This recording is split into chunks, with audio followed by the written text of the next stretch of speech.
Why did he take our money? Dee?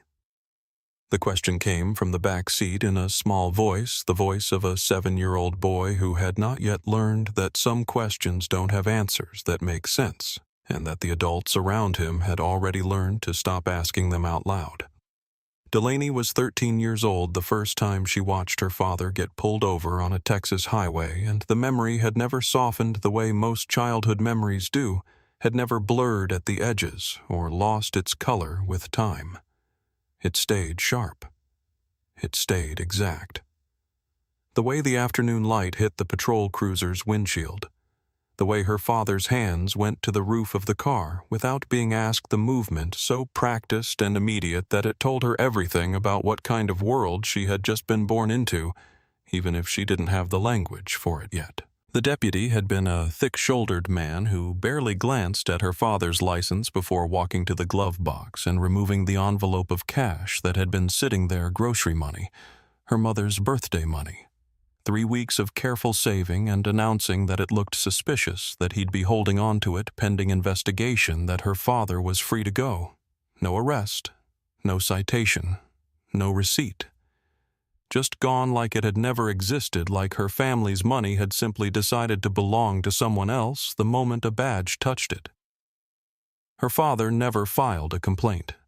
He explained to Delaney later quietly while her mother was in the other room that filing a complaint with Cedar Ridge County meant filing it with the same department that had just taken the money, and that in this county the badge was the complaint department. He said it the way he said other things that were true and terrible, without drama, without bitterness, the way you describe weather. Jalen had been too young to understand the explanation. He had just kept asking on the drive home in the particular way that 7-year-olds ask questions. They sense the adults around them are trying not to answer. Why did he take our money, Dee? Was it really suspicious? What does suspicious mean? Will we get it back?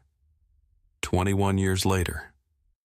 Delaney Voss sat in a rental car at a gas station off Interstate 10, staring at a Cedar Ridge patrol cruiser parked at the pump 30 meters away, and heard her brother's voice in her head as clearly as if he were still 7 years old in the back seat of their father's Buick.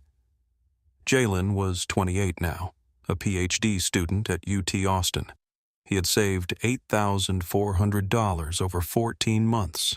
Not grocery money, not birthday money, but tuition money, carefully accumulated, kept in a cash envelope in his center console because the bank transfer hadn't cleared yet and he needed it liquid for the registrar's office. 3 weeks ago, on this same highway, Officer Quill had taken it from him on the side of the road with the same ease with which a man takes something he believes was always his.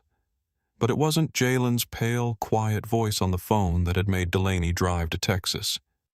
It was what Jalen told her afterward, almost as an afterthought, as if he wasn't sure it was relevant. He had not been alone in the car. His 10-year-old nephew, Benji Delaney's cousin's boy, small for his age, and serious in the way that only certain children are serious children, who notice more than adults give them credit for, had been in the back seat on his way to a weekend soccer tournament in Austin. Benji had watched everything. The flashing lights, the screaming, the money leaving his uncle's hand. And since that afternoon, Jalen said Benji had not talked about it. Not once. Not a single word. That silence was louder than anything Delaney had heard in 9 years of federal work. She had driven to Texas because a 10-year-old boy had gone quiet in a way that children should never go quiet, and because somewhere on this highway the man who had done it was still out there. Still waiting behind billboards, still smiling that slow, satisfied smile. She was here to make him stop. Officially, Special Agent Delaney Voss of the FBI's Public Integrity Unit was on administrative leave. The Chicago operation 3 months ago had been textbook in every way, except the part where a warehouse door came off its hinges and caught her across the ribs, and her supervisor, a careful man named Greer, who had never in 15 years told her to do anything she actually did, had handed her 30 days of mandatory rest with the kind of expression that suggested he already knew she wasn't going to take it. She had taken 11 days. Then she had driven to Texas. 9 years in federal law enforcement had given Delaney a particular kind of mind, the kind that couldn't stop cataloging, that turned everything into a pattern, and then couldn't rest until the pattern had a name. She had run Harlan Quill's name through the FBI's law enforcement database the same night Jalen called, sitting at her kitchen table with a cup of coffee going cold beside her laptop, and what she found had kept her awake until 3 in the morning. Not because it was surprising, but because it was so relentlessly, depressingly familiar. 14 formal complaints against Quill over 6 years. 0 disciplinary actions. 2 commendations from Sheriff Declan Holt, Cedar Ridge County's elected head of law enforcement, a man whose campaign signs still dotted the county roads with the phrase, "Protecting our community," in red, white, and blue letters that must have looked like a joke to every person Quill had ever stopped on I-10. She had found 4 other victims willing to talk all black, all out-of-state plates, all driving vehicles that Quill had apparently decided were too well-maintained for their owner's comfort level. And all of them had made the same calculation Jalen had made, which was that reporting the theft to Cedar Ridge law enforcement was roughly equivalent to reporting a robbery to the robber. They had gone home. They had absorbed the loss. They had told themselves, or been told by the people around them, that this was just how it was in certain counties, on certain roads, in certain parts of the country that had simply never gotten the memo about the 20th century. Delaney did not accept "that's how it is" as a terminal diagnosis. She had not come to Cedar Ridge in her government-issued SUV with her service weapon on her hip and her badge visible from 50 meters. She had come in a nondescript rental with Illinois plates, dressed in jeans and a plain white t-shirt, her natural hair pulled back, wearing no jewelry, nothing that marked her as anything other than a woman passing through. The FBI credentials were in her purse on the passenger seat, present, but not announced. What was not visible was everything else. A 4K dashcam mounted behind the sun visor, its lens no larger than a pen tip, streaming live footage directly to a secure DOJ server in Quantico. A silent emergency beacon wired into the rental's chassis, GPS, linked to a tactical team staged at a truck stop 8 minutes north on I-10-3. Suburbans, 12 agents full gear waiting for the signal. A federal warrant signed and ready covering Quill Holt and every deputy who had ever looked the other way sitting in a judge's inbox with a timestamp of 6:47 that morning. The night Jalen called his voice had been the voice of a man who had been humiliated so completely he'd gone past outrage into something quieter and more frightening. A kind of resigned exhaustion that Delaney recognized, because she had heard it in her father's voice, the evening he explained why he hadn't filed a complaint, and she had recognized even then, at 13 years old, that that exhaustion was exactly what men like Quill counted on. She was not exhausted. She was precise. She pulled out of the gas station, her hands at 10, and 2, the Texas sun burning white overhead, and she thought of Benji in the back seat of Jalen's car, watching absorbing, going silent. This ends today, she thought, and turned onto Interstate 10. East Texas in July was a particular kind of beautiful if you were from somewhere else and didn't know what it meant. The pine trees thick and green on either side of the highway, the sky so wide and blue it looked manufactured, the air shimmering off the asphalt in waves that turned the road ahead into a mirage of water that retreated forever, no matter how fast you drove toward it. Delaney had grown up close enough to this landscape to know that beauty and danger had always occupied the same address out here, that the same flat stretch of highway that looked peaceful at 70 miles an hour had been for a very long time. A place where certain people stopped being travelers and started being targets the moment they crossed a county line. She drove at exactly the posted limit. Her hands stayed at 10 and 2. She used her turn signal even when there was no one behind her out of a habit she'd built deliberately, because she had learned early in her career that the safest thing a black woman could be in a traffic stop was the most undeniable motorist on the road, not because it guaranteed safety, but because it removed every single excuse before it could be invented. The irony of that, of having to be more careful, more correct, more legible than anyone else just to occupy the same road, was not lost on her. It never was. She just didn't have time for it right now. She passed the Cedar Ridge town limits sign at 11:39 a.m. The town itself was small and looked the way small Texas towns always looked. A gas station, a diner with a hand-painted menu in the window, a Baptist church, a feed store, a hardware store, a water tower with the county name painted on it in letters that had been retouched enough times the paint was thick and layered like sediment. It looked ordinary. It looked like nothing happened here. She knew that the ordinary-looking ones were always the hardest to dismantle because they had spent decades making sure that nothing about them invited a second look. 2 miles past the town limits, she saw the Big Earl's BBQ billboard, massive sun-bleached, the cartoon pig on it, grinning with the specific enthusiasm of something that didn't know what it was advertising, and there nosed out from behind its right edge the front quarter of a Cedar Ridge patrol cruiser. Still. Patient. The way predators are still and patient when they have no reason to hurry, because the prey always comes to them. She did not slow down. She did not speed up. She let her eyes pass over the billboard the way any driver would casually without weight, and she noted the time, 11:47, and she kept driving. She thought of Benji. She thought about what it does to a 10-year-old to watch an adult he loves be stripped of dignity on the side of a public road in broad daylight with other cars passing and not stopping, the whole world continuing to move as if nothing was happening. She thought about how that kind of silence, that absence of intervention, teaches a child something about how the world is organized and how that lesson once learned is very hard to unlearn. The cruiser pulled out behind her at 11:48. Smooth. Unhurried.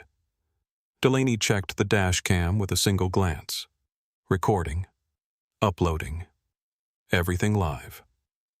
She took one slow breath through her nose, let it out through her mouth, and said to the empty car very quietly, "They're about to get an answer." The blue and red lights came on a moment later, flooding her rearview mirror with color. Delaney pulled over with the kind of precision that comes from having been trained to do the opposite of everything your instincts tell you to do in a moment of fear. Signal right, ease off the accelerator, gradually find the widest shoulder. Steer slow and smooth. Come to a complete stop. Transmission in park engine, off all 4 windows down before the other car has even stopped behind you. She placed both hands on top of the steering wheel. Fingers spread open, and she waited.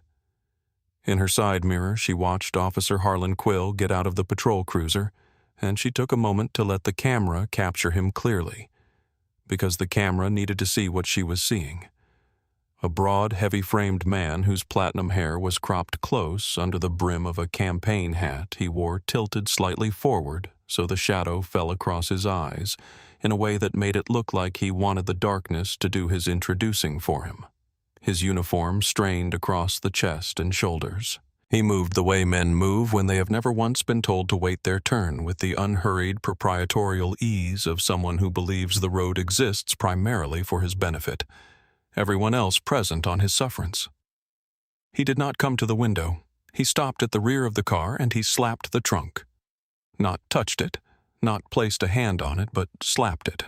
A flat, heavy crack of palm against metal that sent a vibration through the chassis that Delaney felt in her seat. It was a fingerprint maneuver, technically a way to mark that he had made contact with the vehicle, but the particular way he did it, the force of it, the sound of it, was not technical. It was a greeting.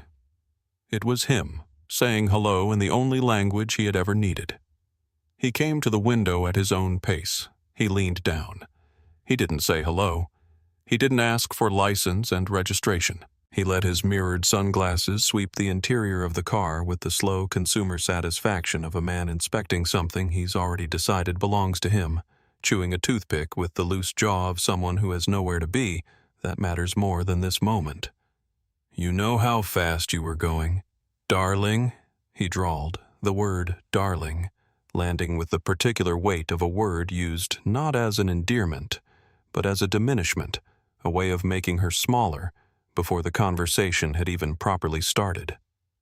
"I was going under the limit, officer."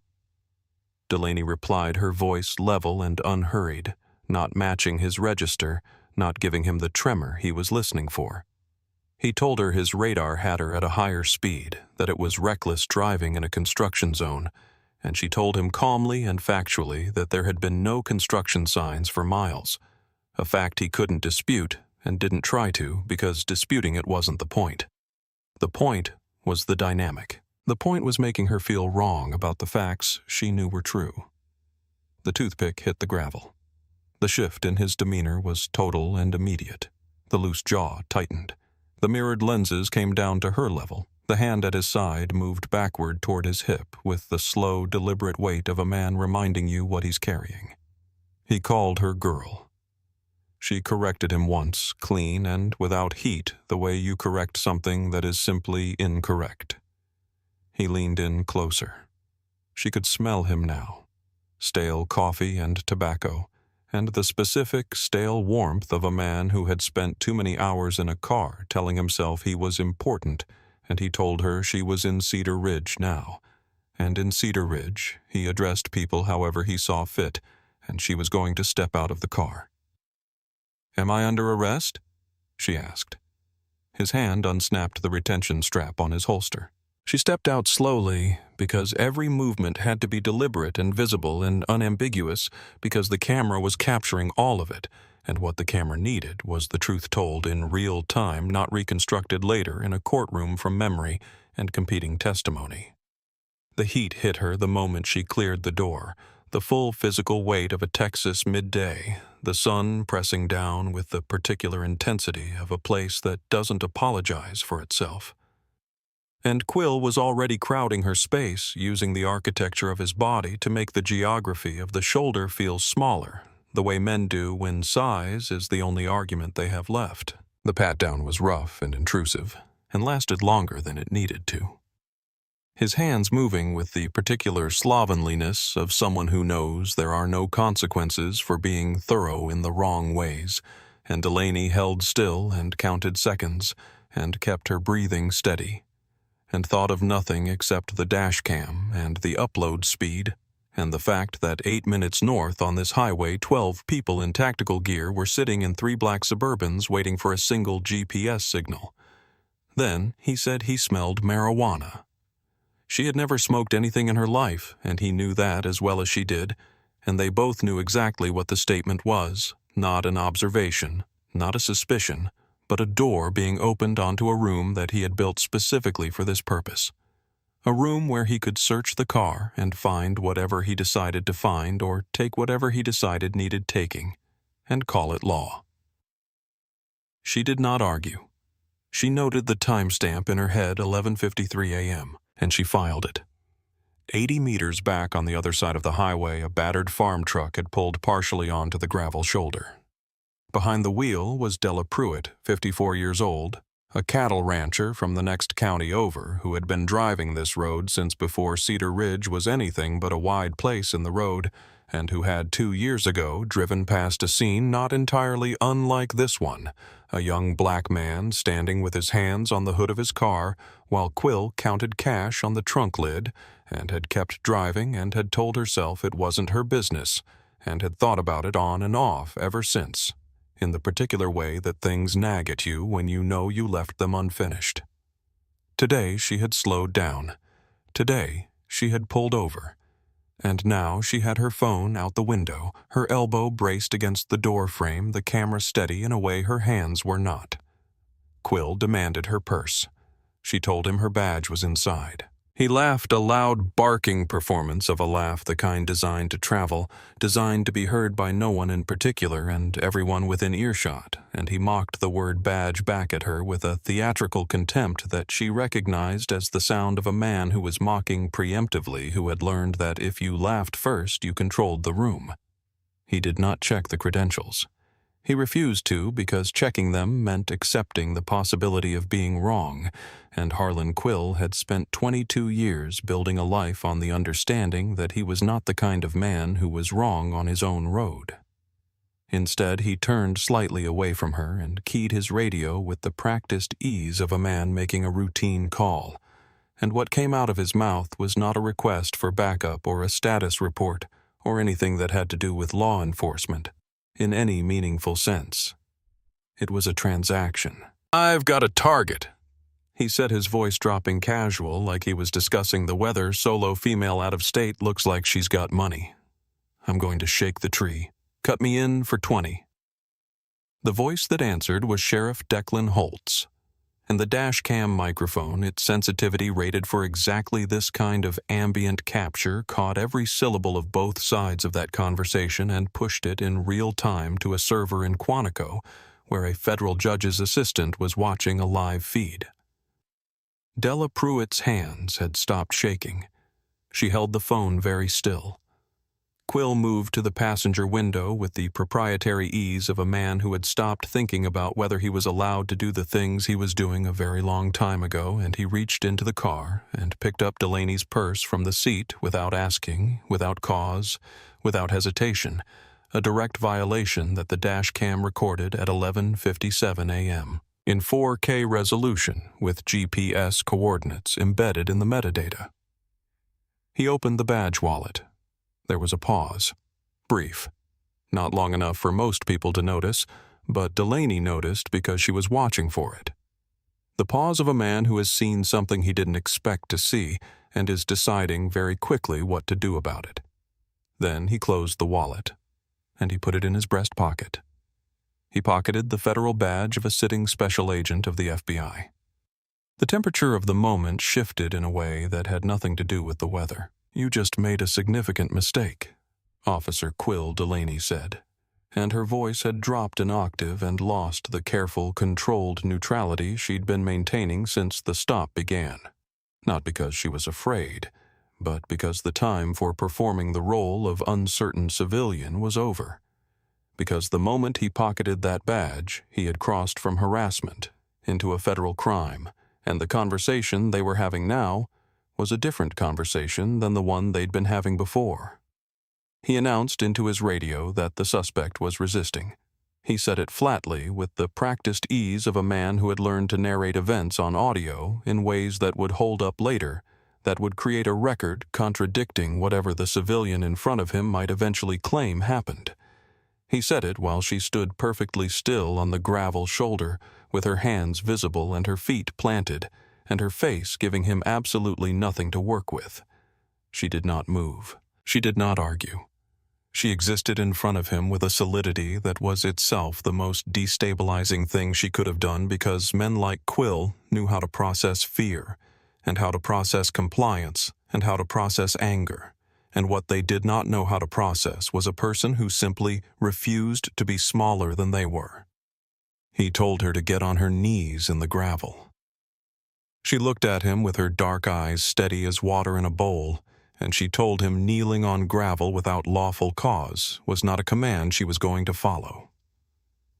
Across the highway, Della Pruitt moved forward slightly on her seat, braced her elbow harder, and held the frame. The rotor sound was not yet audible. It was still too far north, still tucked below the tree line, still 8 minutes out by the clock. But by another clock, the one running in the DOJ server room in Quantico, where a supervisor had just stood up from his desk and picked up a radio, it was already much closer than that. Quill squared his shoulders. He looked at her the way men look at things that are continuing to exist against their wishes. He had a gun on his hip, and 22 years of a county that had never once told him no. And he was going to use both of those things to end whatever this was and convert this woman's car, and whatever cash was in it, into another line in the informal ledger he kept in the same mental file as the boat and the truck and the new fence posts on his property. He reached back. His hand found the grip, and Delaney's thumb, resting on the side of her outer thigh, pressed the emergency beacon. 1, she said. 2. The Glock came out of the holster with the practiced speed of a man who had drawn it many times before and never once faced consequences for the drawing, and it leveled at Delaney's chest with the particular steadiness of someone who believes the weapon in his hand is the last word in any conversation. The argument that ends all arguments, the thing that makes the world sort itself out into the arrangement he prefers. She raised her hands, palms out, and she did not drop and she did not scream, and the absence of those two things, the screaming, the dropping, seemed to confuse him in a way she had expected and accounted for, because men who draw weapons on unarmed people are counting on a specific response, have built their entire authority on the reliable production of that response. And when it doesn't come, something in them starts to crack along lines they didn't know were there. She looked past the barrel of the gun, past the man holding it directly into his eyes, and she began to speak. Her badge number, her unit designation, her case file number. She recited them at a measured pace, not fast, not slow, the way you say words you have rehearsed. Not because you are performing, but because you know they are true, and you want them on the record in that order at this time, spoken clearly in a voice that did not shake. He yelled at her to stop talking. She did not stop. She told him the emergency beacon had been active for 4 minutes. She told him her team had a confirmed GPS lock on her position. She told him everything occurring on this road was being recorded on multiple devices and uploaded in real time to a federal server, and that the call he had made 10 minutes ago to Sheriff Holt had also been captured in full. He lunged. Not shooting, not yet. Not in full daylight on a public highway, with a news cycle that had changed since the last time he thought he could do that without consequence, but lunging forward with the gun barrel swinging in a downward arc aimed at the side of her head. The particular violence of a man who has run out of other tools and is reverting to the oldest one. Delaney moved. It was not a large movement. It was the precise, economical movement of someone who had trained for this in a gym in Quantico for the better part of a decade. A drop and pivot that took her out of the arc, a left-hand redirect that pushed his wrist outward, and a right-hand strike to his solar plexus that put enough force into a 2-inch contact point to collapse his diaphragm completely and empty his lungs in a single wheezing rush. He stumbled. The gravel shifted under his boots. The gun went skyward. Across the highway, Della Pruitt's hands were completely still. Quill found his feet, his face a shade of red that had moved past anger into something biological. Pure humiliation, the kind that bypasses thought entirely and goes directly to the oldest part of the brain, the part that doesn't negotiate. He raised the gun again. His eyes had gone flat and wide. "You are dead," he said, and he meant it. The sound arrived before the vehicles did. It came from everywhere at once, the low building percussion of rotor blades dropping from above the tree line to the north, and simultaneously the scream of rubber burning against asphalt from the same direction, 3 black Suburbans coming down the wrong lane of I-10 at speeds that left long dark signatures on the pavement. The helicopter broke cover and banked hard, dropping altitude fast. The white FBI letters on the blue fuselage catching the noon sun like a signal, and the rotor wash reached them a half-second later, a wall of displaced air that picked up the roadside dust and threw it in every direction at once. Quill looked up. He looked down at his chest. There were laser sights on him, not 1, not 2, but a constellation of red points that bloomed across the front of his uniform shirt as the Suburban's doors came open, and agents in full tactical gear flowed out onto the highway with the specific terrible efficiency of people who have been waiting very patiently for exactly this moment. His gun arm began to lower. Slowly. The way something goes down that is not going to come back up. The arrest was swift and clinical, and Delaney watched it with the detached attention of a woman reviewing the results of a calculation she had run correctly. Quill went face down on the gravel, not gently, because the agents who reached him first had seen the footage and knew what he had done and what he had been about to do, and their professionalism was intact, but their gentleness was not. And the zip ties went on with a tightness that would leave Marks and Special Agent Preston Vale tall and bearded. Her partner of 4 years knelt beside Quill and read him his rights, in the flat, measured voice of a man who had done this enough times to know that the words mattered even when the moment didn't feel like it. I didn't know Quill set into the gravel, which was already the first lie of his new life. Delaney crossed to the patrol car, leaned in through the open window, and keyed the radio. "This is Special Agent Delaney Voss, FBI, Public Integrity Unit. She said, her voice carrying clean and level across every scanner frequency in Cedar Ridge County, heard in every cruiser in dispatch in the station and in the sheriff's department building, where Declan Holt would pick up his phone 30 seconds later to call Quill and find the line ringing into nothing. Unit 4 Alpha is in federal custody. Tell Sheriff Holt the coffee should be on when we get there. She dropped the mic. It swung by its cord. She walked back to retrieve her badge wallet from Quill's breast pocket herself without ceremony, the way you take back something that was always yours. Then she heard footsteps on the gravel from across the highway, unhurried but purposeful, and she turned to see Della Pruitt crossing toward her, still holding her phone, the video still running. Della was a solid woman with the particular weathered quality of someone who has spent most of her life outdoors, and her face carried the expression of someone who has arrived somewhere after taking a long time to get moving. She held out the phone. "I got all of it," she said.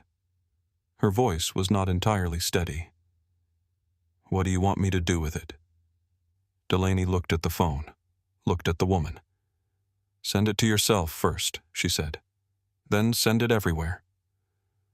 Della posted the footage to the Cedar Ridge Community Watch Facebook group at 12:31 p.m. It had been shared 3,200 times before 1:15 when a San Antonio news affiliate picked it up and put it on their afternoon broadcast. By the time the FBI convoy turned into the Cedar Ridge Station parking lot at 1:40, the clip had passed 180,000 views. And the governor's press secretary had already called the FBI field office twice, not out of moral outrage, but out of the particular urgency of a political office that has just realized it is standing too close to a fire. Delaney stood in the station parking lot and watched agents carry boxes of files through the front door and into the backs of vehicles, and she thought about the calculation that Quill had been making year after year on this highway. The calculation that certain people could be robbed in broad daylight because they would not be believed, because no one would stop, because no one would film, because the weight of the badge would always land heavier than the word of a traveler passing through. She thought of Benji, 10 years old, silent since the day he sat in the back seat of a car on this highway and learned in the worst possible way what certain roads were. Someone should have stopped sooner, she thought. Someone just did. The interrogation room in Cedar Ridge Station had wood paneling and a fluorescent light that buzzed like something trapped, and the specific accumulative smell of a place where a great many unpleasant things had been done with official sanction over a very long period of time, and Quill sat in the middle of it, handcuffed to a metal table, with the look of a man whose entire personality had over the past 2 hours been itemized and removed. Delaney came in holding a file folder and dropped it on the table with a weight that came from what was inside it, rather than from the folder itself, and she stood across from him without sitting, because sitting would have made this feel like a conversation between equals, and it was not. She did not offer him water. She told him she was sure he'd been thirsty when he left 2 college students handcuffed in the back of a locked car in 98-degree heat outside Beaumont. She watched the name land on him and watched him decide not to say anything, which was the first intelligent decision he had made all day. She walked him through it without drama. The dashcam audio. The private call to Holt. The 14. Prior complaints that had somehow become 2 commendations. The assets that had been seized and logged into thin air. The boat bought in cash.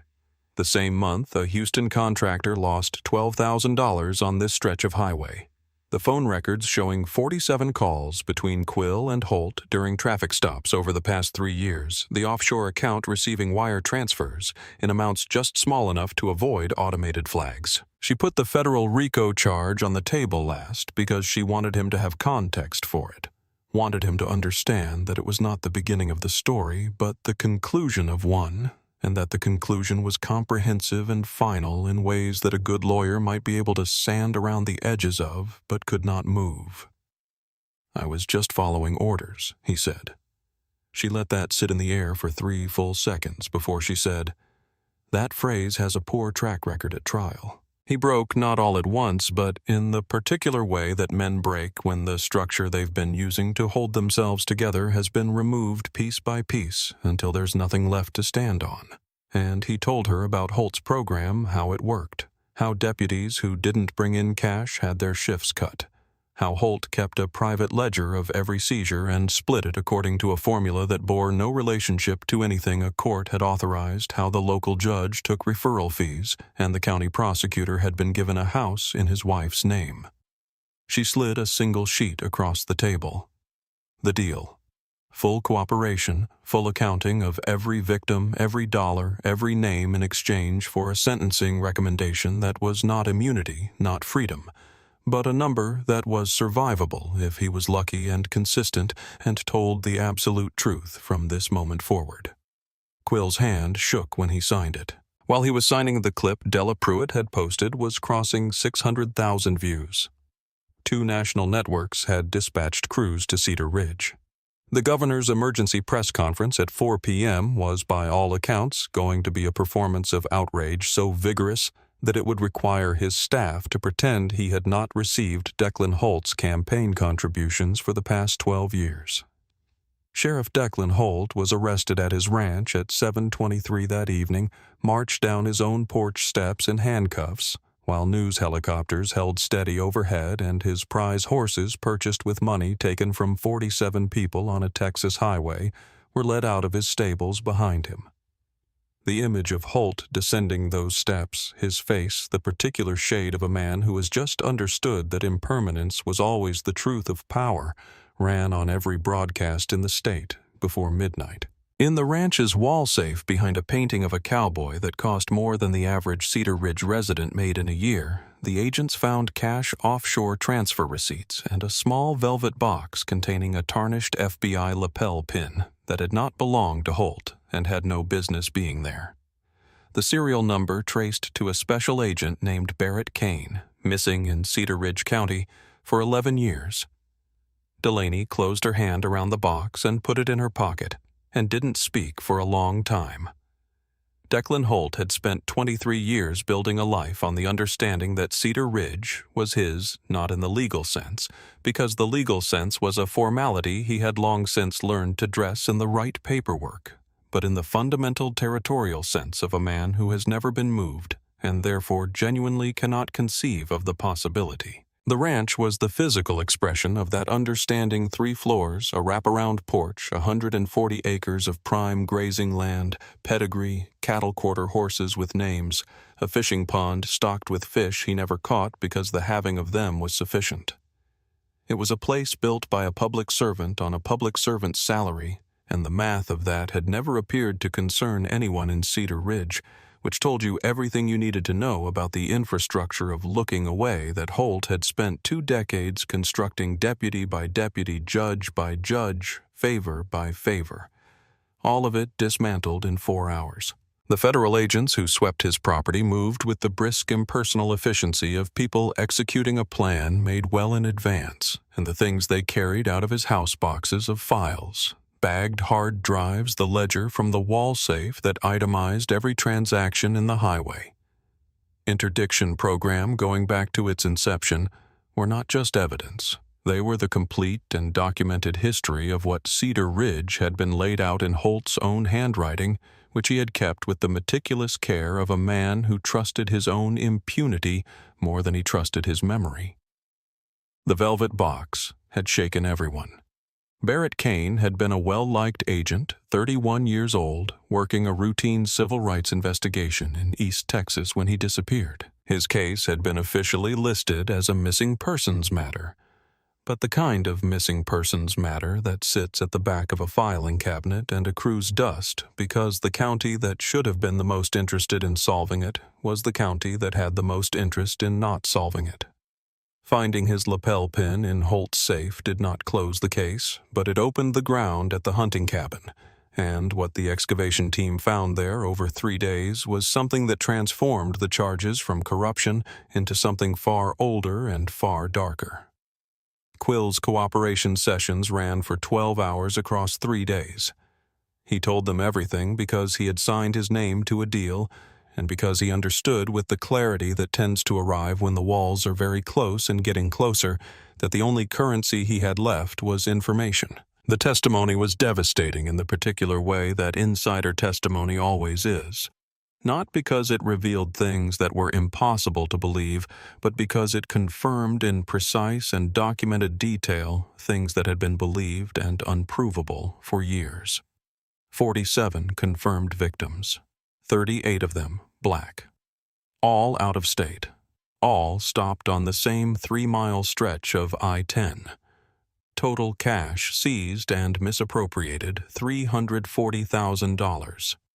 Each victim would receive full restitution plus interest, which meant that Jalen's $8,400 in tuition money, seized on a Tuesday afternoon 3 weeks ago in front of a 10-year-old boy, was coming back, plus the particular additional weight of knowing it had been accounted for and named. Delaney sat in the federal field office in Houston and read the complete victim list, all 47 names and the amounts taken from each one, and she sat with it for a long time before she closed the folder. Because the numbers were not just numbers, they were every conversation someone had had with themselves about whether it was worth reporting every calculation made about who would be believed, every decision to absorb the loss and keep moving. She put the folder down and called Jalen. Jalen opened the door looking better than he had sounded on the phone 3 weeks ago. Steadier, more present, the particular groundedness of someone who has moved from the acute phase of a bad thing into the longer, slower work of figuring out what to do with it. He had been working with a victim's advocate. He had started the restitution paperwork. He had also, Delaney noticed, started cooking again. The apartment smelled like something good, which was in her experience a reliable indicator that a person had decided to continue inhabiting their own life. She asked about Benji. Jalen tilted his head toward the backyard. He's out back. He's been out there most of the afternoon. She found him alone at the back fence, kicking a soccer ball against the boards in a steady, meditative rhythm. 2 touches, pause. 2 touches, pause, the way kids do when they're not really playing but need something to do with their body while their mind works through something. He looked smaller than she expected, or maybe it was just that she had been carrying around an image of him for 3 weeks that had grown larger than the actual boy. She sat on the back steps and watched him for a while, without saying anything. The afternoon light was going long. The shadows from the fence posts stretched across the dry grass, the air carrying the particular quality of early evening in a Texas summer, still warm but no longer aggressive about it. She didn't ask him how he was doing. She had learned over 9 years of talking to people who had been through difficult things that "how are you doing" was a question that demanded a performance of recovery rather than an honest accounting of the present moment. She asked him if he wanted to know what had happened to the officer who stopped Uncle Jalen. Benji stopped kicking the ball. He held it against his chest and came to sit beside her on the steps, and she told him plainly, carefully, in the language of facts, rather than the language of outrage, because children who have witnessed real things deserve real information rather than an age-appropriate version that leaves them feeling managed. The officer was going to prison. The sheriff who allowed it was going to prison. The money that was taken was being returned. Benji sat with this for a long moment, turning it over. Then he asked in the measured, deliberate voice of someone who has been thinking about a specific question for 3 weeks, and is finally in a position to ask it. Did anyone stop him, or did he just get caught? Delaney thought about Della Pruitt and the 2 years between the first time she drove past and the day she stopped. She thought about the 14 complaints that had gone nowhere. She thought about the answer she wanted to give, and the answer that was true. Someone stopped him, she said. That's why they caught him. Benji nodded. He looked at the soccer ball in his hands for a moment, then held it out to her. They played in the yard as the light went golden and the shadows stretched long across the grass, kicking the ball back and forth in the particular easy silence of 2 people who have understood something together and don't need to keep talking about it. Before he went inside for dinner, he stopped at the back door and looked at her with the particular directness that certain children have the ones who have decided to take the world seriously. "Can girls be FBI?" he asked. "Yes," she said. He nodded once, like a person filing something away for future use. The federal courthouse in Houston was everything Cedar Ridge was not: glass and steel and cold, climate-controlled air that carried no smell of anything human. The architecture of a building that existed specifically to host the collision between what people had done and what the law intended to do about it, built deliberately impersonal because the law is supposed to apply without favor to anyone who stands beneath its ceiling. Delaney sat in the back row in civilian clothes because this moment did not belong to her. It belonged to the 47 names in the victim impact statements stacked on the prosecution table, and to the people behind those names who now occupied the gallery, filling it quietly, the way water fills a space in ones and twos and small family groups that had driven from across Texas and beyond to be present for the formal accounting of something that had been done to them and had never until now been officially acknowledged as wrong. Jalen was in the third row in a suit he had pressed himself. Benji was not there.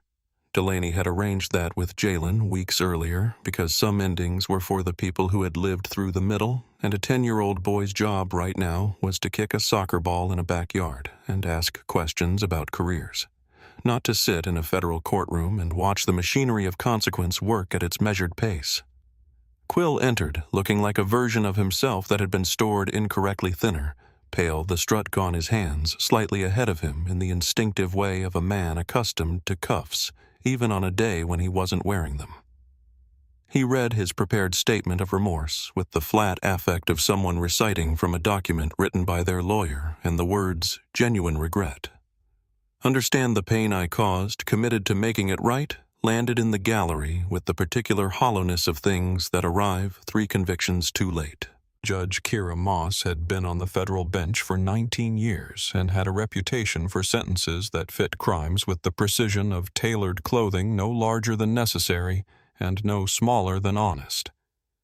She was a black woman in her early 60s with silver locks and the expression of someone who had heard every variety of explanation for why a person had done what they had done and had long since stopped being surprised by any of them. She listened to the prosecution's sentencing recommendation, a downward departure based on cooperation, the prosecutors citing the breadth and value of Quill's testimony against Holt, and she looked at Quill for a long time without speaking. Then she said that she had listened to the dashcam audio. Not read the transcript, listened to the audio. Listened to the laughter specifically. The way it came out of him relaxed loose at home when he believed he was in the presence of someone who had no recourse and no audience. She said that cooperation offered only after arrest was not a moral choice but a practical one, and that the court would not confuse the two. She rejected the recommendation. She sentenced Quill to a term that would return him to the world if he survived it as an old man. She ordered his assets liquidated immediately: the boat, the truck, the property, the pension, every dollar of it redirected to the 47 people in the record. She ordered him to a federal facility whose reputation among defense attorneys was efficiently summarized by its nickname, which she did not use. The gallery did not cheer. There was a long silence. The particular silence of people who have been waiting for something for long enough that receiving it requires a moment of adjustment, and then one by one they began to stand. Delaney placed the velvet box containing Barrett Kane's lapel pin on the prosecution table as the verdict was read. She didn't explain the gesture. It was not for explanation. It was for the record, the complete record, all of it going back further than Cedar Ridge wanted to go. The afternoon outside the courthouse was the kind of bright that makes everything look like the first day after something ends, the specific quality of light that arrives when a long-held tension has finally resolved and the world, which had been holding its breath, exhales. Jalen found her on the steps. He didn't lead with thank you, which she appreciated because thank you would have put her at the center of something that had always been about the 47 people in the gallery and the decade of mornings before this one that they had not had this. He told her instead what he'd been working on. His second-year research focus had shifted to civil asset forfeiture reform, to the gap between the constitutional standard and the operational reality, to the specific granular ways that laws designed for one purpose get redirected toward another when no one is watching closely enough. He said it with the particular energy of someone who has taken a terrible personal experience and decided, rather than being consumed by it, to make it the center of their life's work. She laughed genuinely, the first full laugh she'd had since Chicago, and told him that was the most Jalen Voss thing she'd ever heard. Then she told him about the restitution, the formal notification, his $8,400 plus interest plus a formal written acknowledgement from the federal government that the seizure had been unlawful, conducted without cause or legal basis, and that the officer responsible had been convicted on federal charges. Not just a check, an acknowledgement. A piece of paper that said, "This happened. It was wrong. It is named." He was quiet for a moment. Then he said, "Benji asked me yesterday if he could go to the library to get books about the FBI. Not because of the news, because of something you said to him." Delaney was quiet at this. Della Pruitt was also on the courthouse steps, which was not something Delaney had expected. She had driven 4 hours from the next county, because she said she had decided that driving toward things instead of past them was going to be her practice from now on, and this had seemed like the right place to start. She approached Delaney with the direct, slightly awkward energy of someone who has rehearsed a speech and then decided mid-approach to abandon it. She extended her hand. "I should have stopped sooner," she said. "I saw it before, 2 years ago. I kept driving." Delaney shook her hand and held it for a moment. "You stopped when it counted," she said. It was not absolution. Della didn't ask for it, and Delaney wasn't offering it. But it was something real. A small bridge built across 2 years of a silence that had finally, at a particular gravel shoulder at 11:48 on a July morning, been broken. If this story has moved you, if you believe that the people who finally stop and the people who never stopped asking questions and the 10-year-old boys who go quiet when they should be loud are all part of the same thing that we need to fix together, then please take a second to hit that like button and subscribe to our channel, because the only way these stories reach the people who need to hear them is if the people who already heard them pass them on. Back in Cedar Ridge, the interim sheriff, a former Texas Ranger named Bria Calloway, who had grown up 2 counties over and returned to law enforcement after a career in state-level investigations with the specific energy of someone with unfinished business, had fired 7 deputies in 2 weeks. The duty to intervene policy was printed on a single sheet of paper and posted to the department bulletin board without ceremony or announcement, because Calloway believed that the right policies didn't require speeches. They required consequences, and the consequences were already part of the document. Delaney drove the 3-mile stretch of I-10 one final time before heading back to Quantico. Hands at 10 and 2, exactly at the limit. Windows down. The pine trees moving slightly in a wind that had come in from the east. No cruiser pulled out behind her. The road was just a road. USP Greenwall sat in a flat expanse of ground west of Houston and looked from the road like a place designed by someone who wanted to make it absolutely clear what it was: concrete and fence, and the absence of anything soft, a building that had given up on the idea of ambiguity. Quill had been in protective custody, the SHU, which was the name the Bureau of Prisons used for solitary confinement when it wanted the paperwork to sound less like what it was since his transfer 6 weeks earlier. Protective custody because he was an ex-officer, and ex-officers in general population had a life expectancy that could be measured in days, which meant that his protection was not a kindness, but a liability management decision, which he understood, and which did not make the 12-by-7 cell feel larger. The days had a texture that he hadn't anticipated, not violent, not dramatic, but relentlessly, precisely small. 1 hour of recreation, 3 meals through a slot. The sounds of the facility constant and indifferent mechanical locks, engaging boots on concrete shouting from somewhere that never resolved into words. No one spoke to him. The guards addressed him as inmate with the flat professionalism of people who had learned that the most powerful thing they could do was to simply apply the rules without modification in either direction. Officer Reyes worked the morning shift on Quill's block, young, thorough, the kind of person who became a correctional officer because they believed in the actual purpose of the institution rather than the informal traditions that had accumulated around it. He slid a manila envelope through the door slot without comment and walked on.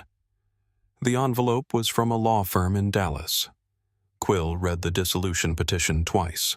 Then he read the handwritten note clipped to the back, his wife's handwriting familiar and suddenly unbearably specific, and he understood without room for negotiation or reframing that this was the last thing she would ever write to him, and that it was not cruel which made it harder to hold than cruelty would have been.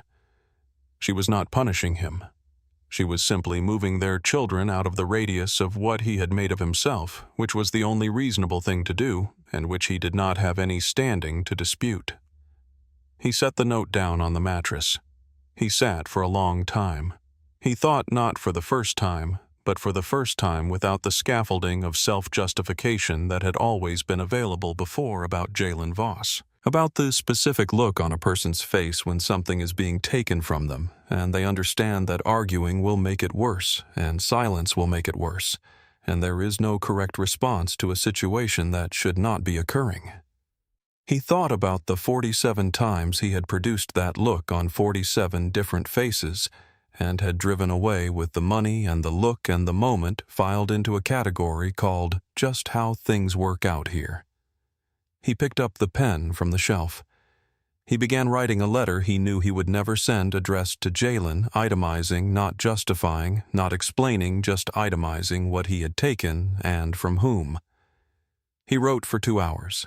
He filled 4 pages. He folded them and put them under the mattress, and he lay back on the cot and stared at the ceiling of a cell that had no windows, and for the first time in his adult life the silence had weight. Benji stood at the front of his 5th grade classroom on a Thursday morning in November, a single index card in his right hand that he had not looked at once since he began talking, and he told his classmates about special agents of the FBI, specifically what they do when the people responsible for upholding the law are the ones breaking it, and his voice was clear and steady and carried to the back of the room without effort, the voice of a boy who had found something to say and was no longer waiting for permission to say it. His teacher noted afterward in her weekly log that he had spoken without looking at his card. What she did not write, because she did not have the full context, was that 3 months earlier this child had barely been speaking at all, and that whatever had shifted in him had shifted quietly and completely, the way the most important changes tend to happen, not announced, just present one day in a way that made the absence obvious in retrospect. The 3-mile stretch of Interstate 10 outside Cedar Ridge looked the same as it had always looked, the Big Earl's BBQ billboard still standing, the pine trees still thick on either side, the heat still rising off the asphalt in waves that made the road ahead look like a promise that kept retreating. But the cruiser was gone from behind the billboard, and travelers moved through without the cold particular prickle of awareness that certain roads had always produced in certain people, the instinctive inventory of cash and receipts, and how well they could articulate their reason for being here. They drove through at the posted limit and continued on their way, which was all any road was ever supposed to permit. Delaney stood at the podium in Quantico in front of a new class, the dash cam footage running on the screen behind her Quill's platinum-haired face, frozen mid-laugh in the pause she always used. She said the same thing she had said to a 10-year-old boy in a backyard with a soccer ball in the same plain language because plain language was the only kind worth using. Someone stopped him. That's why they caught him. That someone is going to be you. She clicked the remote. The screen went dark. The room was very still.